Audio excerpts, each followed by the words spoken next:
Hi guys, welcome back. It's Christine, and today I'm going to be talking to you about one of my least favorite subjects that has been taking over my life a little bit throughout this pandemic, and that is maskne or mask acne. It's something that I have been struggling with throughout the period of time having to wear our masks and continue to struggle with. It's one of those necessary evils, I think, that come along with keeping our friends and family and strangers out there safe through the mask. So let's have a little chat about ways that we can help alleviate some of that stress on our skin and hopefully some of that stress in our lives. So let's get started.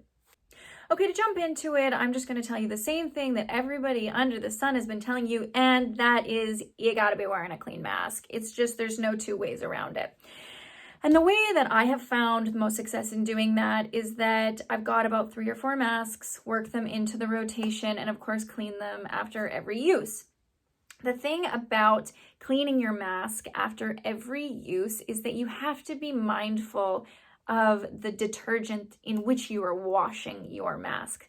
There can be tons of allergens in laundry detergent. There are dyes, there are additives, there are fragrances, and they might smell amazing and they might look amazing, but they're going to wreak havoc on your skin. So you need to be mindful of those kinds of things and be using a laundry detergent that is going to be very gentle on your skin and avoid all of these additives.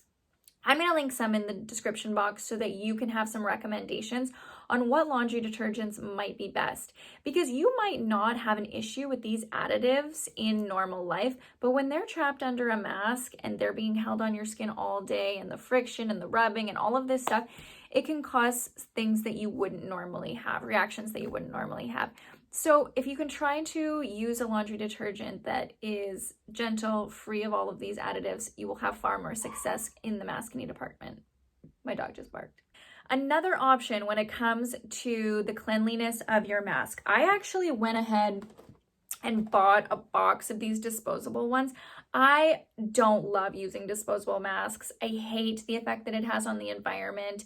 I would love to try and use a material mask as much as I possibly can, but the reality is that my skin just goes bananas if I have a material mask on for too long. So on days when I'm working and I need to be in a mask for 6, 7, 8, 9 hours at a time, I find that these are my saving grace. I will wear one for 1 to 2 hours at a time, and then I will change to a cleaner mask, a fresh mask. And honestly, there's nothing that feels better than a fresh mask. I mean, other than like taking your mask off for the night. But I went ahead and bought one of these. It was $10 for 50 masks. I live in Canada, so it was 10 Canadian dollars. And I find that they have been super helpful with avoiding the mask acne. So keeping that mask clean, girl and boy, that is going to help you exponentially in avoiding mask acne.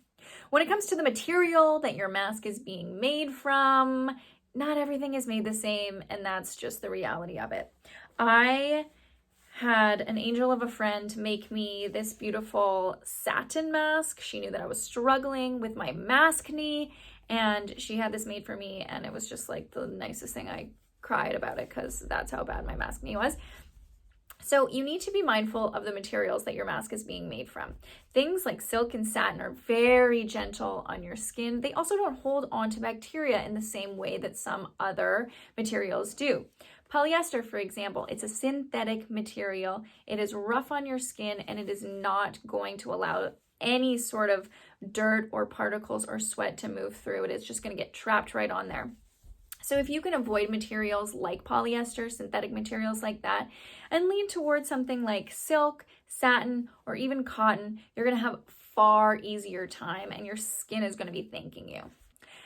Another suggestion is LED light therapy, blue and red light therapy. This is obviously a little more of an expensive option, and I went a little cuckoo crazy and I bought the Dennis Gross Spectralight mask. It has blue and red light built into it.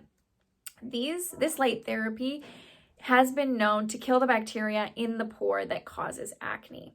You don't have to use an at-home device like this, although it might be easier during a pandemic. You can go in office and experience, an LED facial from a professional.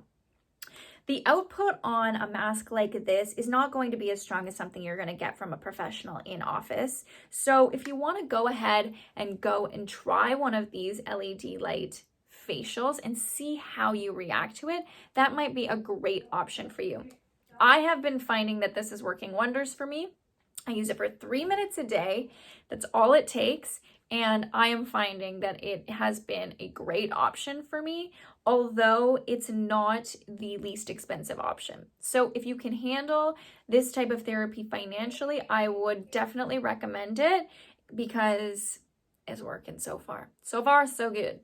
Okay, so next thing, hydration, hydration, hydration. And I don't necessarily mean drinking water, although that is also a very positive thing to incorporate into your routine. I mean moisturize. You want to strengthen your skin barrier.